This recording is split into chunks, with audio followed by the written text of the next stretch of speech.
Good morning, or whatever time of day it is that you are watching this devotional in the middle of a series called Truth and Testimony, where we're bringing in different people from around our body, our church, and asking them to select a verse and then share about it. And today we have Luke Glassett, one of our elders and a good friend of mine.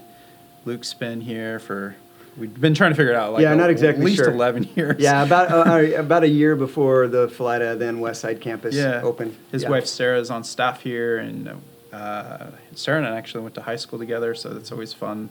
Along with Dan Friesen, we're like, I can't believe we all ended up at the same church. But and they call him Mr. Battleground, and I grew up in Battleground, so it works out well. No one calls me that. But Mr. Clark County. I don't know what they call something like that. John. There are words said about me that, yes. Mm-hmm. That is a thing, I guess. Cool. Anyways, we got a psalm here, and I'm going to read it, and then you're going to tell us a little bit about why this is meaningful to you personally, and we'll talk a little bit about application. But Psalm 23, verse 4, it says this: "Even though I walk through the valley of the shadow of death, I fear no evil, for you are with me. Your rod and your staff, they comfort me."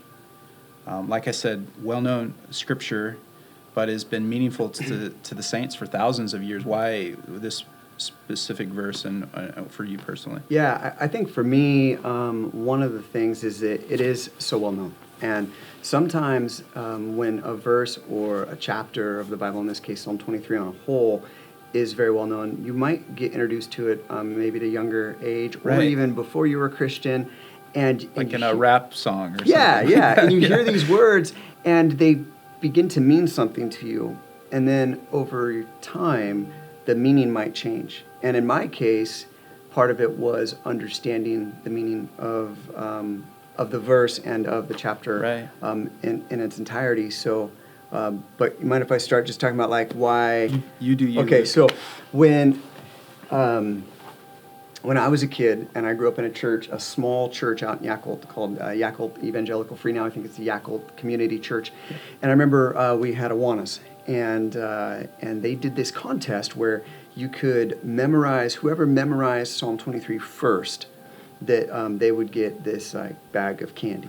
And that's typical Awanas. My kids are in Awanas. They're always like, I want this. That's all I needed. And I remember my mom, I don't know how she got it, but she had a picture and the verse, like the text for each verse, on like these little almost like coloring sheets, and she taped them to the wall in our hallway.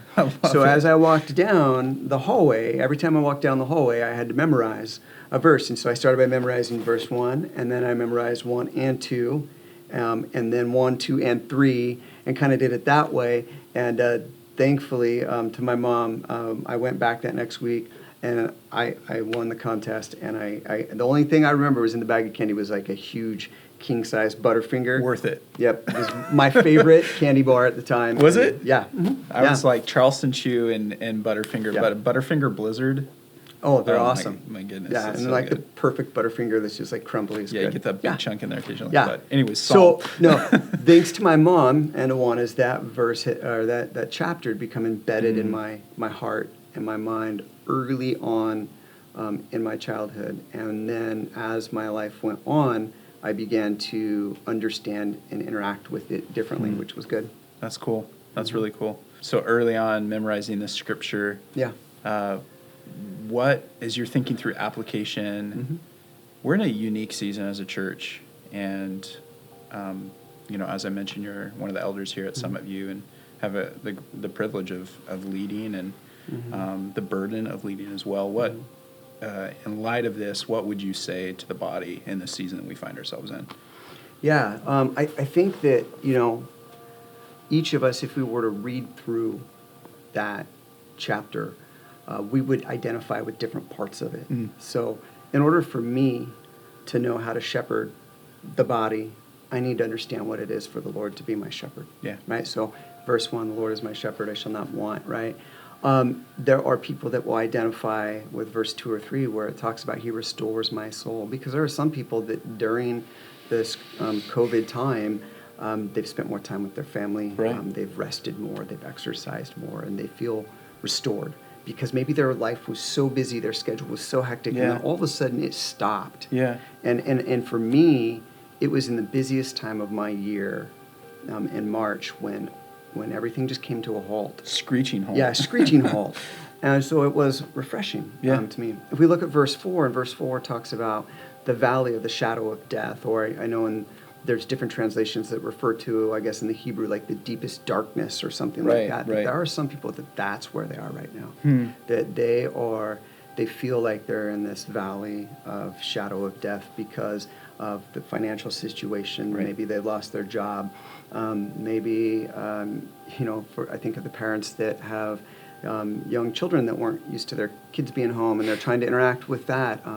And so I think that depending on our unique situations, there are parts of this verse that might minister more to some people than others right now. It's kind of like those old kaleidoscopes, you know? You spin it and you get a new angle, and that's what I love about Scripture. You could read the same verse 1,000 different times, pull something different out every single time, and it variable on the season of life you find yourself in. Yeah, and that's I agree 100%, and that's part of what I learned throughout time with like this verse is it's talked about your rod and your staff, they comfort me, and I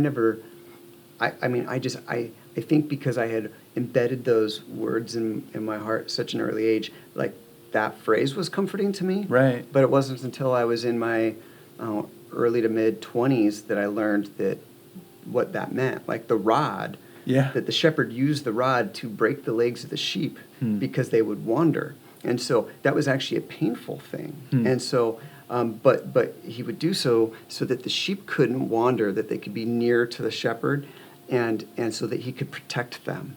And it was sort of like this disciplinary action. And so recognizing in my life that maybe there are times where God has had to break my knees or slow you down. Slow me down, discipline me in a way so that I don't wander from him. That in the moment it was painful, in the moment it hurt.